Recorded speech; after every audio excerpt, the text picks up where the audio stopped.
Welcome to the Fantasy Football Sackos podcast with your hosts, Jason Shellcross and Alex Krogh. Let's go! Fantasy Football Sackos. We are back. Week 1 is in the books, and we are talking free agent pickups. Alex, do you want to burn your rosters to the ground and start over with some free agent waiver wire moves? Check, 1, 2, check. Okay, my mic is turned down. We're good to go on this episode. Sorry, everybody, for last time. It was my kid's fault. What a grown-up blaming those that are not old enough to defend themselves. Yeah. There's no ownership. Nothing about what Alex could have done. Maybe he could have double-checked the volume before he pressed record. Instead, no, it was my toddler's fault. If anybody's listened to this podcast for the last 3 or 4 years, they would expect nothing less than what I just said. So,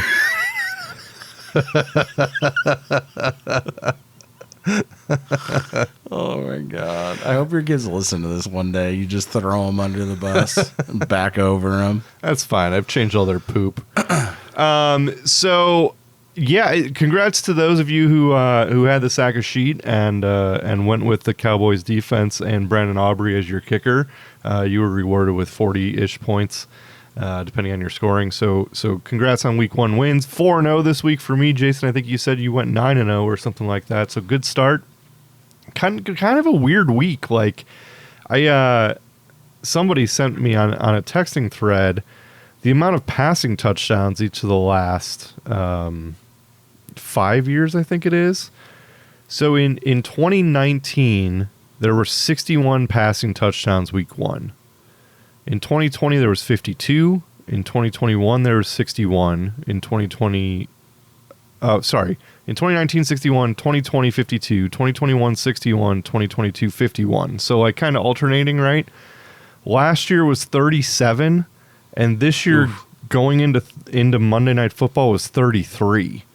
And so I think Purdy's thrown 1. Oh, Purdy has not thrown 1, and Rodgers has thrown 1. So like it's just quarterback plays down, or defensive pressure's up, or quarterbacks just suck now, or like all the schemes are known. I don't know what's going on, but like, obviously, I would think rushing touchdowns are up from quarterbacks because there's just so many more that are rushing the ball and maybe not throwing it around the goal line. But there's got to be some truth to that. It just seems strange, the amount of or the lack of good passers around the league, and hopefully they heat up. But not a lot of major injuries this week. Although if you cut to CMC owners, they're like, "Excuse me."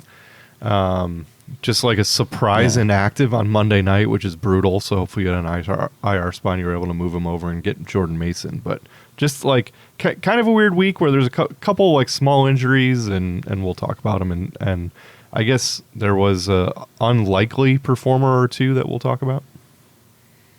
Yeah, I mean, I think as far as injuries go, outside of CMC, which, I mean, if you're a CMC roster manager person and you don't have Jordan Mason on your roster, you kind of did it to yourself, personally, is how I feel about it. CMC's been hurt and missed plenty of time in the not-so-recent history. So, I don't know. I think Jordan Mason should have been rostered almost everywhere already. But as far as new injuries go, I mean, I think that there's probably none bigger than Jordan Love. Yeah, as far as like impacting the most people on a roster, right? Like probably where like I don't know how you start a single receiver at this point. I mean, it's hard to not start Jaden Reed. I mean, with how many targets he had and was that good. I mean, he only had 6 targets. Yeah, and he only had the 1 carry. So, like, I don't know, 7 opportunities. But, yeah, I mean, he definitely capitalized 4 for 138 in a score, and then his lone carry was another 30-plus yard score on the ground. So, Yeah, and was Jordan Love even that good, right? He completed 50% of his passes, and now he's dinged up for 3 weeks. I'm not saying that. True. Not saying that who they have to replace him is going to be any better, because quite frankly, I don't want anything to do with that. So, I mean, like, there's not even a replacement for Jordan Love, right? Like, go out, like, you're not going to pick up his backup. You're going to go pick up like Baker Mayfield, or hope that Aaron Rodgers looks better against a better or like a worse defense. There's plenty of other guys that you can go pick up and be fine. Somehow Derek Carr did what he did, which doesn't really make a lot of sense to us. But like, I would rather like have a like Sam Darnold or something like that instead of picking up their backup. Yeah, definitely. Outside of that impact, I mean, how do you feel about the loss of Puka Nacua? That's probably the other single most impactful injury of the week. Yeah, it really sucks. He apparently re-aggravated his, I think it's a PCL injury, and so that's what he had during the preseason. They were kind of nursing him. He dinged it up. He came back out. He played like a snap or two, was back out, went in for halftime, came out after halftime, and got carted back off the field, I believe, if I have those events correctly. He looked really good when he was in there, but now he's out. He's week to week. So enter Sandman Demarcus Robinson, who finished last year pretty good, where I think he had double-digit weeks off the top of my head, like 6 out of 7 weeks to end the season. Finished with 7 targets, 4 catches, 42 yards. He's a guy that you're going to be able to add under the radar for nothing probably this week. And so I would go ahead and do that. They're at Arizona this week, which doesn't scare me at all.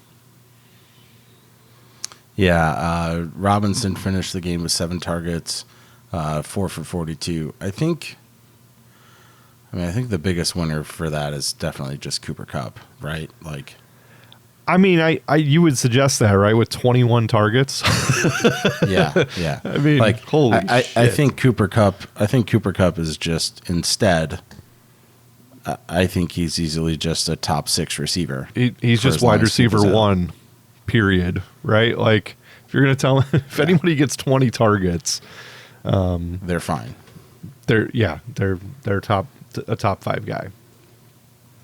Other than that, I mean, and I don't know. I think you're kind of just throwing stuff at the wall. To give the listeners a little look in, so we drafted in our quote unquote legal record. It's a 10-teamer because we had a couple guys leave, and after Isaiah Likely went berserker mode Thursday night, when he just simply was great, right? Caught 9 of his 12 targets, 111 yards, a touchdown. Nearly had another 10-yard touchdown at the end. He was out when his toe was on the line. If you're telling me he ends with 120 yards, 2 touchdowns, 10 catches on 12 targets, it was a crazy line anyway. You drafted him early because you're like, F it, I'm going to take the guaranteed points. How high are you on a go forward? I mean, Andrews, I believe, outsnapped him. So it's just it's hard. Like, if you're gonna spend fab on anybody,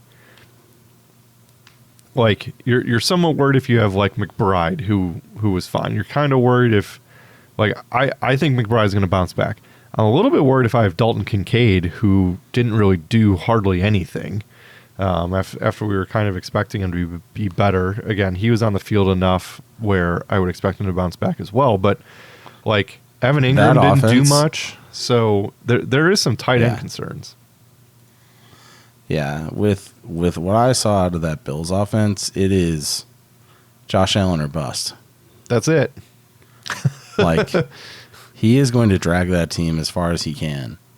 Yeah. And I think he is a lock, an absolute lock to finish as the QB1. He's doing it all. I agree. He's doing it all for them. And guess he was quarterback 1 week 1. with the Puka injury, I mean, other tight ends. No, I mean it's just disgusting. There were 3 tight ends in half PPR that scored in double figures at the tight end position. Isaiah Likely, Foster Moreau, and Kyle Pitts. Like those are the way we drew it up. Those are the 3 guys that scored double digits week 1, and then it's just and Isaiah Likely doubled second place. Yeah. I mean, I think Isaiah Likely should be added in all leagues, regardless of format. I was reading that maybe while he was outsnapped by Andrews, that he ended up outsnapping Andrews in the red zone and in single tight end sets. So I'm not sure. I haven't gone through the actual like tape and charted anything, but there's also rumor of like, well, Andrews was in a car accident like a couple of weeks ago, and maybe that's lingering, and as to why he's not, getting more time. I have no idea. I'll tell you what I do know. Mark Andrews, he does not have any sort of injury designation. So, and Isaiah Likely just looked like the more explosive, better player. I was going to say, like, to my knowledge, Mark Andrews does not have any sort of injury designation. So if he was hurt or if something was holding him back that was causing him to be limited, or if he was questionable, then the team just flat out didn't disclose that, which violates NFL rules. So I think no, it wouldn't be all that surprising. Well, not from a hardball. Talking about NFL ethics here. It's a low bar. I mean, it's rough. But Mark Andrews is also 29. And Isaiah Likely exploded in the playoffs last year. I'm trying to pull up some stats here off the jump, but maybe Alex can do that while I riff. But Isaiah Likely looked like, in this game, he looked like the number 1 receiver for that team. Sure, there's a Flowers, but he, to me, looks like a smaller, gadgety kind of a guy. Isaiah Likely looks just like a really, really big wide receiver. Yeah. Like he moves like a wide receiver. He can break tackles. Like, he is a monster, and he's so much faster and more athletic than Mark Andrews is. So I completely understand, because there's nobody else that's even close to him in size. Like, they don't have the Malik Neighbors on the outside.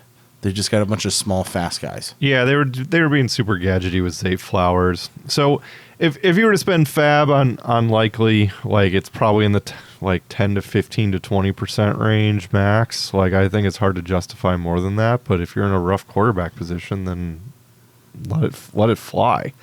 Like, in my 8-teamer, I have Brock Bowers starting, which is not exactly what I want, but at the same time, he was like a top 5 tight end this week. So, like, I'm not saying I'm running out and getting Isaiah Likely, but I might after Brock Bowers was number 5. It's like slim pickings out there. So I would definitely go out and spend on Likely. We talk about targeting targets. Likely had 12, and was, I don't know, a half inch away. If he had worn white cleats, probably gets credit with 2 touchdowns instead of just the 1. And then he's putting up 27, 30 points, and he's just obscene. So, yes, I took Likely. I want the number 1 tight end in Lamar land because it's a highly lucrative position. And so I jumped because if this is the year that they pivot away from Mark Andrews, then I want to be ahead of the game. And if I have Mark Andrews and Likely is on the fab wire, I'm throwing $20 easy. Yep. You don't want to miss. Like, the single most important waiver wire week is always week 1. Yeah, that's why it's kind of weird because there's not like anybody that really stood out all that much other than Isaiah Likely. I mean, J.K. Dobbins did, but he's rostered in 75% of ESPN leagues or something like that. So it's hard to say that Dobbins is like an unexpected performer. Nobody started him. He was only 8% started, but he's rostered everywhere. Xavier Worthy looked fantastic, but again, he's somebody as well that maybe a lot of people didn't start. Again, only rostered in 16% of ESPN leagues, but is rostered in 90. So, if he's available in your league, obviously go out and get them. But a lot of these guys that popped were more just guys that were sitting on benches, not necessarily guys that weren't drafted. With the exception of Jordan Mason. Now, if Jordan Mason's available in your league, do we have any idea what's going on with Christian McCaffrey's injury? It was a calf injury from a few weeks ago, and he was questionable going in and just was designated as being out. Yeah. There's no severity. I mean, he wasn't put on the PUP going into the season. He wasn't put on IR it should be. If they're not going to do that, if they're not going to auto sit you for 4 weeks, it means that they want you back during that 4 week span. So hopefully it is just a week or two, and then hopefully it is not aggravated again for the rest of the season. Yeah, he was listed as questionable calf Achilles injuries. McCaffrey expressed confidence he would play and then was a surprise inactive. I don't know what you do with that, but clearly Jordan Mason should be rostered. Is there anybody else that you really feel like highlighting? This is kind of a week one show, but it doesn't really seem like there's all that much to talk about. I have some rapid fire guys if you'd like me to go through them, but I didn't know if you had anything that you were like, man, I really want to talk about this. Baker Mayfield finished last season as quarterback 10 in fantasy football and came out and dropped 30 fantasy points in week 1. If you're a guy that missed on quarterbacks, he, I think, is a viable plug and play really until the wheels fall off, which to this point it's been now basically a full season, and he's coming out slinging in week 1. So, yeah, he was quarterback 10 last year, threw for more than 4,000 yards and 30 fantasy points week 1. So he's a guy that if you missed at QB, I think he's pluggable. Allen Lazard, for some reason, is popping off instead of Garrett Wilson. Yeah, I believe he outsnapped Garrett Wilson in the first half, which doesn't make any sense at all. Yeah, so Lazard, there's about 15, 20 minutes left of time left in the game. He's up to 24 fantasy points right now, 9 targets, 6 catches, 90 yards, 2 scores. I mean, targets. This is the stupidest saying, and it's whatever, but it's valid, so I have to keep saying it. You hate me so much. That game's over, by the way. So, yeah, he finished with 6 for 89 and 2 touchdowns, which led... Oh, wow, it ended... I guess, they have so many damn games week 1 that I forgot that some of them start earlier. Yeah, so he... Wilson looked fine, but yeah, Lazard. So, go get Alan freaking Lazard, future Hall of Famer. Gross. Alan Lazard, is that what you called him? In season 1 of the Sacco show? Yeah, but he hasn't been relevant in 2-3 years. I don't think he's never been relevant. He's been relevant one game in his career. You're going too far with the Alan Lazard slander. Big Iowa State alum. I won't push you on it too much. State but for beating the Hawkeyes. Ugh. Awful. So I do like the Alan Lazard mention. I would also bring up Brandon Cooks, who looked really good in that offense against a relatively rough defense to play against in the Cleveland Browns. Yes, CeeDee Lamb was coming back, but Brandon Cooks finished with 12.5 points, 7 targets, 4 catches. He was sneaky good at the end of last year as well. He's the number 2 wide receiver on the team that had the most pass attempts last year. Jake Ferguson's dinged up. It sounds like he's week to week with an MCL injury. I would expect Brandon Cooks to be fine. Upcoming schedule: home against New Orleans, home against Baltimore, at the Giants. So pretty good 3-week stretch there. Dallas always plays well at home, and then the Giants secondary's trash. So I know Brandon Cooks is old, and I know I kind of ride until my favorites die, apparently. But Brandon Cooks, I mean, he's definitely worth the ad. Yeah. As far as who are we dropping, I don't know. I feel really bad for you and I because we have some maybe too many shares of some Carolina offensive players. Yeah. But holy crap, did their team look bad. So what I will say in that game, as Rashid Shaheed does, he popped off 3 for 73 and a score, 17 fantasy points on 5 targets. I mean, he's going to basically score a long touchdown against every crappy team that they play. So I know I said last episode that like Brian Thomas Jr. is Deshaun Watson, but it's really Rashid Shaheed who just gets those long bombs for whatever reason. Yeah.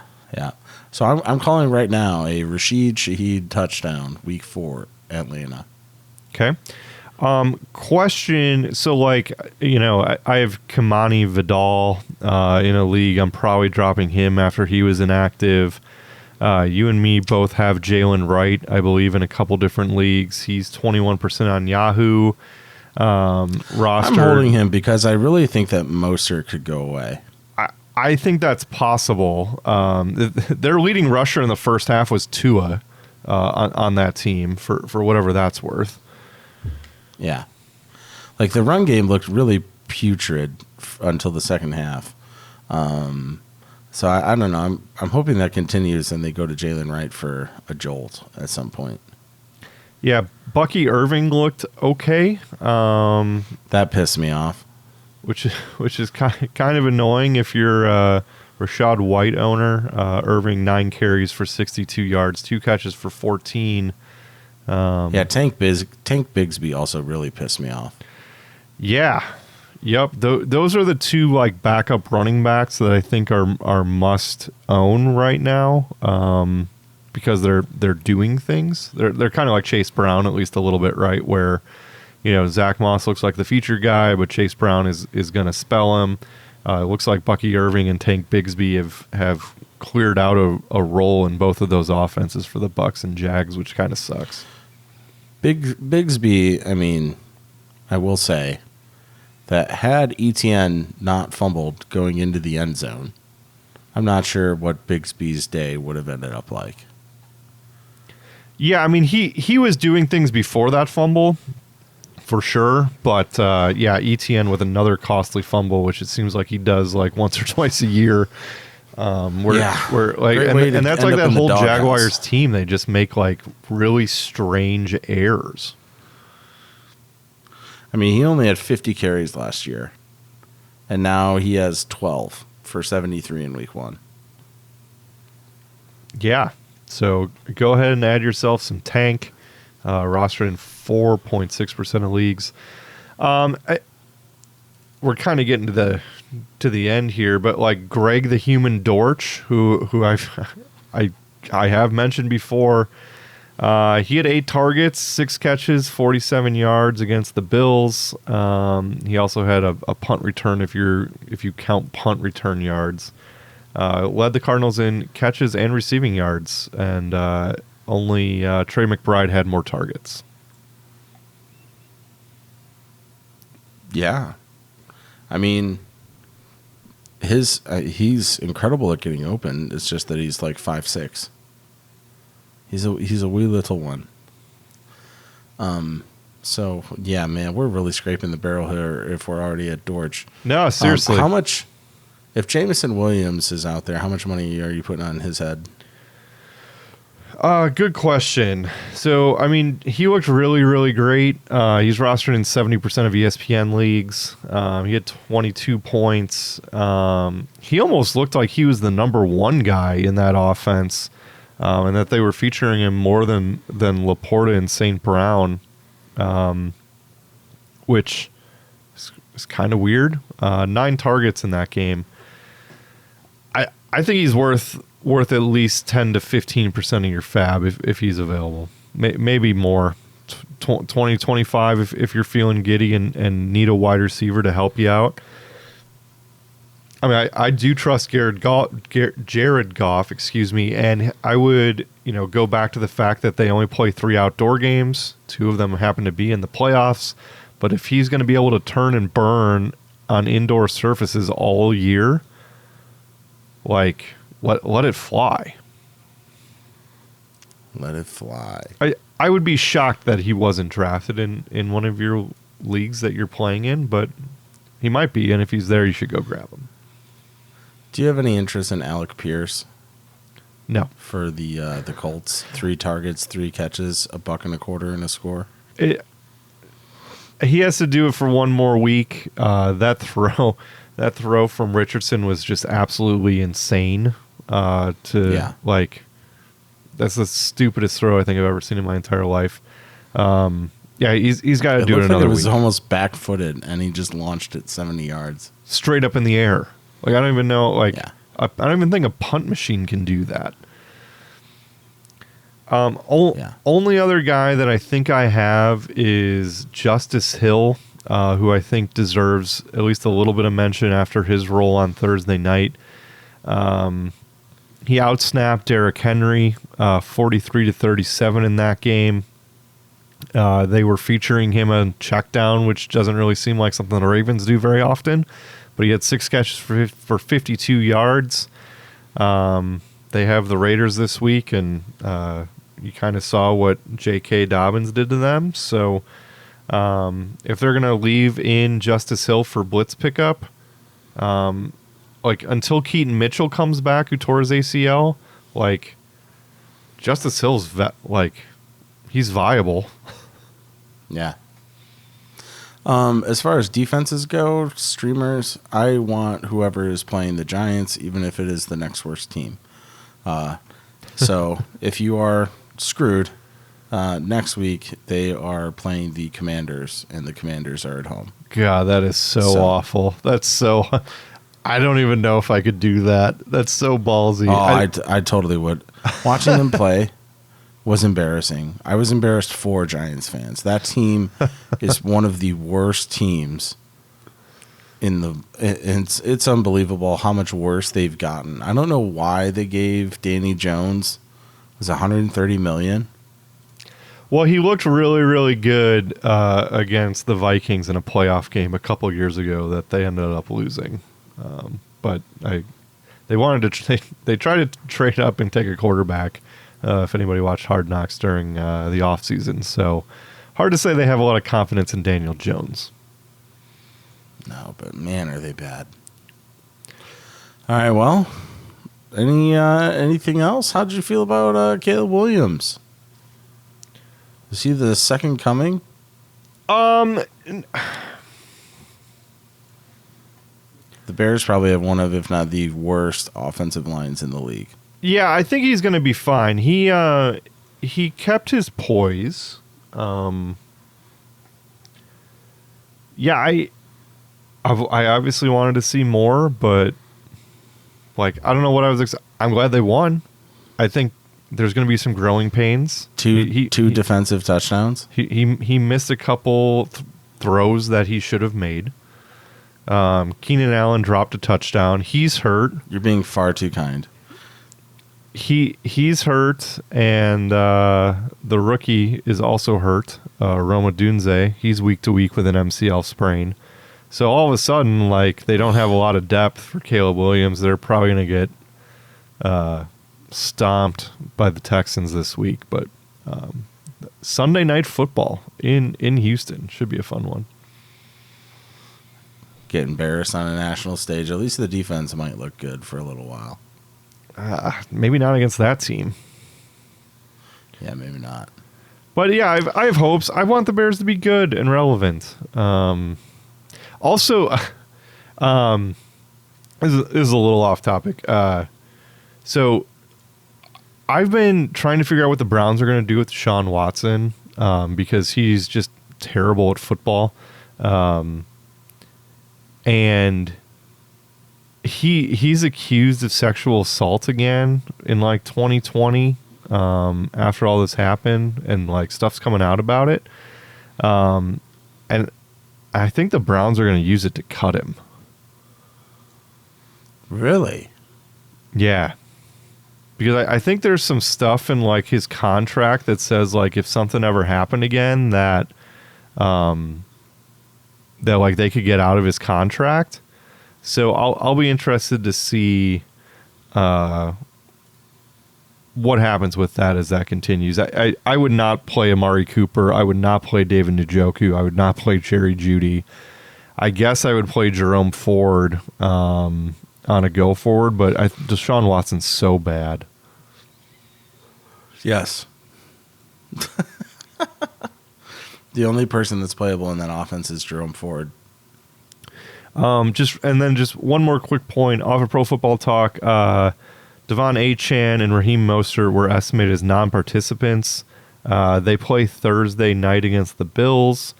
They did not leave the game with their injuries, but Jeff Wilson Jr. Had 5 rushing attempts in the fourth quarter. Achane had 4 and Mostert had 2. So if you have either of those guys, or if you're looking for a speculative ad, Jeff Wilson Jr. I know we both like Jalen Wright more, but I mean they've defaulted to Jeff Wilson Jr. before and they used him. So because he's not a rookie and pass protection and stuff like that. So just something to keep your eye on if those guys continue to not practice for a quick turnaround this week. It would not at all surprise me to see them ride Jeff Wilson a little bit more if either of those guys can't go. Alrighty, thank you for listening to another episode of the Fantasy Football Sackos podcast. Good luck. Follow us on Instagram and Twitter Bye. at the FF Sackos.